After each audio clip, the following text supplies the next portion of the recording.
ابوالفضل مسته یا آپاراتور که ویدیوش ارزش دیدن نداره. قبلا هم نداشت ولی الان بیشتر نداره.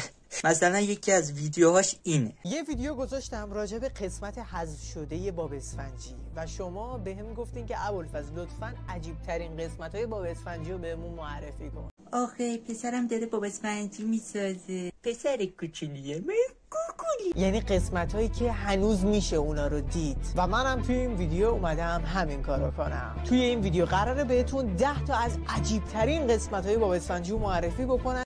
ویدیو بعدیمون راجبه 10 تا از بازی‌های پونی کوچولوه که همین الان هم میتونین برین اونا رو ببینین. اینکه خیلی خوبه. من تا قبل از اینکه ویدیو تو رو ببینم اصلا چشم نداشتم بتونم برم باب اسفنجی ببینم. اگرم که از قبل دیدنشون حتما نظرتون رو راجبشون تو کامنت ها بهم بگید. ها؟ چرا وقتی از قبل دیدم دوباره باید بیام تو ویدیوی تو ببینم؟ مگه مرض دارم؟ مریضم؟ بریم سراغ ویدیو. Here we go.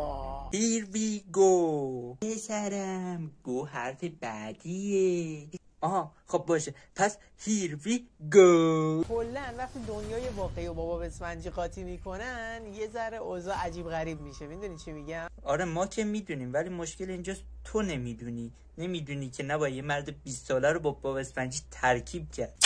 گایز چطوری بچه‌ها؟ ابوالفضل مستر هستم. به بازی ترسناک ابلیس خوش اومدید بچه‌ها. بابام آوردم. بابام فکر میکنه که نمیترسه. بیچاره باباش. پایین رو نگاه کن بابا، اینقدر بالا رو نگاه نکن، داری میری رو اعصابم. چرا میری رو اعصابم؟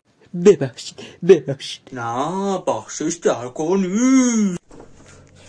برو اتاقت گریه کن. چشم. اصلا یه دنیا موازی اونجا، رکورد موازی بودن دنیا رو زدن.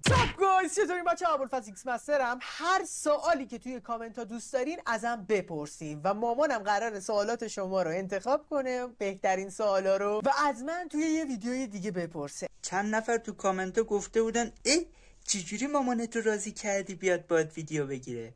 خب من بهتون میگم اینجوری. گوش کن مامان، من میخوام ویدیو بگیرم، تو باید توش باشی. اگه نیای امشب بهت شام نمیدم. اما یه اتفاق دیگه هم توی این ویدیو میخواد بیفته. ما یه دستگاه دروغ سنج توی این ویدیو داریم. یعنی اگه من دروغ بگم کاملا واضح و مشخصه و این خیلی چالش باحالیه. مامانتو مجبور کردی باید ویدیو بگیره؟ نه خودش به من گفت منو تو رو خدا بیار تو ویدیو، منم آوردمش. بابا تو دیشب کتک زدی؟ نه. به من دیشب غذا ندادی؟ نه. چرا؟ طرفداراتو تو زیر زمین زندانی میکنی؟